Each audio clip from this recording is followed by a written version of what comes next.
So yeah, this is my spoiler talk video for The Last Jedi. Most of you guys have probably seen the film by now, and there's a lot to, if you've seen the film, then you know that there is a lot to talk about. I'm not going to like edit this video too much. It's just going to be more of like a casual conversation. But yeah, let's just talk about some of the spoilers. I mean, I would say there are about 4 or 5 huge moments in the film. I think that the first big one was probably when Leia gets, when the Kylo Ren has that sort of like forced connection with Leia, and he doesn't pull the trigger, and then the other TIE fighters shoot, and then I genuinely shat myself when that happened. Like, my heart just sank to the floor when Leia got sucked into space, and I'm like, oh shit, maybe this is how they're gonna like wrap up Carrie Fisher's story. And I genuinely felt sad. And then as I saw Leia's thing started to move, and she opened her eyes and stuff, and she fucking flew across space to get into the ship, I was like, holy fuck. Like, I know a lot of people are not gonna like this, but I personally absolutely loved it. I thought it was a brilliant scene. And it was such a roller coaster of emotion, like I said in my non-spoiler review. I love that moment so much, and Leia just had really, really great moments throughout, especially her moment with Luke towards the end of the movie. So great. Another sort of big thing was that Snoke, he was just some lanky prick who was good at using the Force. That's it. We don't know who he is.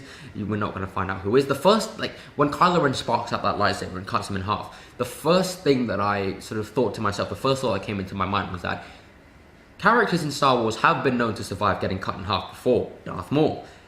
But he looked pretty dead to me. But I guess that was a good thing, but also because Rian Johnson did a good job of subverting the audience's expectations in this movie, because there were like a ton of fan theories. Who was Snoke? Was he Mace Windu? Was he Palpatine? Was he Plagueis? Was he Kylo Ren traveled from the future? So I think that he did a good job of subverting the audience's expectations.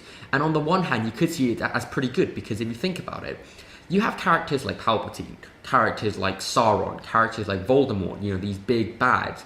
But at the end of the day, it's the Darth Vaders, it's the Golems and the Snapes that are the ones that you actually care about. The conflicted characters, the ones that have complexity, depth, and the ones that are interesting.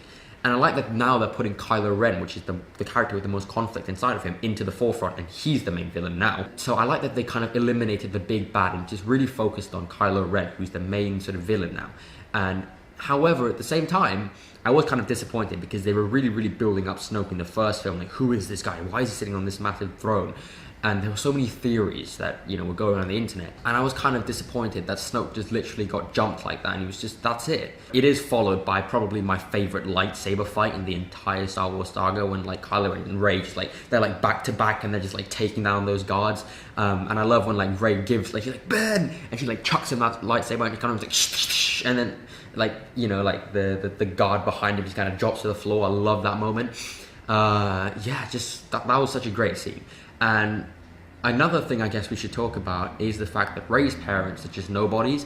I mean, that could just be Kylo Ren sort of trying to like get Rey to join him, but maybe there is still a chance that she is, the daughter of someone important, but I doubt it. But that was also kind of disappointing, but at the same time it was really good because most of these Jedis, they come from nowhere. Anakin Skywalker, he was just a slave boy. Luke was just a farm boy. The kid at the end of the film, he's a nobody. And I like that, it's more relatable than Rey being the daughter of some great Jedi god or whatever. And I think that both of these moments, whether it's Snoke's death or Rey's parents reveal, a lot of people will like them, but a lot of people won't like them as well. And I'm pretty like, I like it and I don't like it at the same time. It's kind of hard to explain. I guess we should just talk now about Luke, what he does to the secret, his secret, what he does to Ben when he tries to kill him. And I thought that was a really, really dark moment in the film. And I liked that Rian Johnson went there. And I remember Mark Hamill saying that he was very, very surprised at the direction that Rian Johnson decided to take the character in. And I think that it works. I like it quite a bit. That, Luke was so afraid that he tried to kill Kylo Ren. And that's the thing that made him turn. So I like that quite a bit.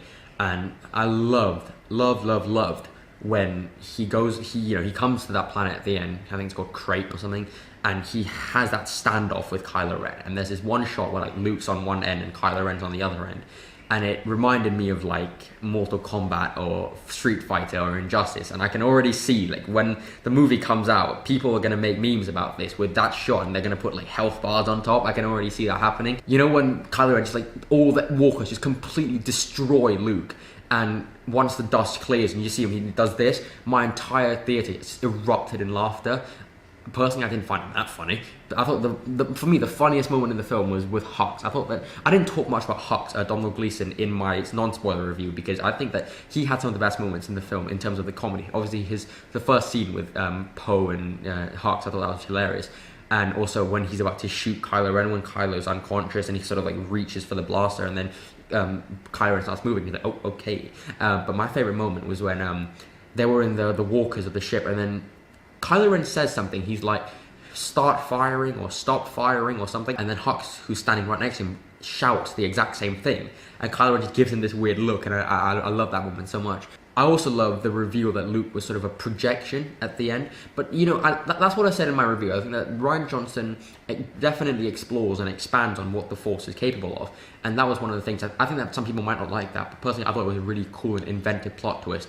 And the first thing I thought when Kylo Ren sort of like put the sword through Luke was that I think that most people are going to think the same thing as me, is that has Luke been dead the entire time? Is he a Force ghost? Has he been a Force ghost the entire film? But obviously not. He's still on the island. But yeah, no, I love that scene. I thought it was really fun. I would have liked to see, one of the big disappointments was that they had these really cool like wide shots, and they were like, oh yeah, we were all ready to fight. And then they have like, and then it just like, that's it. Like, I would have liked to see them actually fight a little bit more. That was a little bit of a disappointment to me. Another thing that I really, really enjoyed was Justin Theroux's cameo. I hinted it a little bit in my non-spoiler review, but I'm a huge fan of The Leftovers. I fucking love the show, and it was so nice to see Justin Theroux get a cameo. That was so great.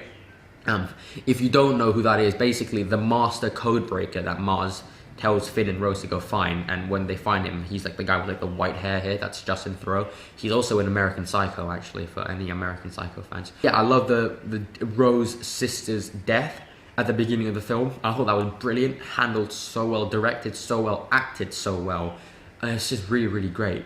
And oh, of course, Yoda turns up, and at first, I think, again, my reaction is probably the same as most people's reaction. I thought, like, is that a puppet or is that CGI? And it's obviously a puppet. And I love when he just straight up calls, like, lightning on the tree. I was like, damn! That was a great moment. I didn't know that Force Ghosts could do that. Maybe Luke can come back and do something like that in the next film. But yeah, no, I really, really, really loved Yoda's appearance. I thought it was something really unexpected. And it was just overall really great. And it's the first time, actually, if you might notice this, but it's the first time that Luke says Darth Sidious.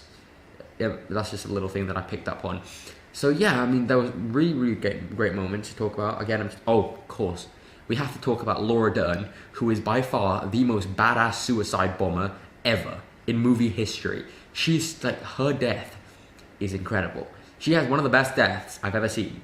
Like the light speed thing, and you know, I love that when she did it, it was completely silent and they just muted everything. That was so damn great. I love that moment. Oh god, that was such a great moment. And yeah, what else is there? Of course, I have to talk about, I think a shot that most Star Wars fans will pick up on, and it's a shot that really breaks your heart, is when Luke is dying and he's sitting on the thing and he looks into the sunset, and it's the twin suns, just like in the first time you meet Luke in A New Hope, when he's looking up and he sees the twin suns on Tatooine. And that was such a poetic moment, and it fucking crushed me. And I think it's going to crush a lot of Star Wars fans. It was handled so well, and John Williams' score, so great when it comes in at that end. Oh god, like, this movie is just filled with moments that I know are already going to become absolutely iconic. And that's all I can think of now. There's probably a lot that I've forgotten to talk about. But overall, this movie has, I would probably say, aside from, because obviously, you know, Empire Strikes Back has the biggest plot twist probably in movie history. But in terms of like actual moments, I think this Last Jedi has more like surprise moments than Empire. And probably has the most surprises in all the Star Wars films. I also really like that little bit at the end where like the orphan kid sort of pulls the broom to him. That was a nice sort of subtle moment by Rian Johnson there. I love that. So yeah, I mean, yeah, that's it for my spoiler talk. I just wanted to talk about it, get it off my chest. Maybe, yeah, it was really film that had a lot of spoilers. You should go into this film again. Obviously, if you're watching this video, then you've already seen the film. I think you will probably agree with me if I say you should go into this film knowing as little as possible. But yeah, this overall such a great film, such a great experience, guys. Thank you very, very much for watching. Thank you.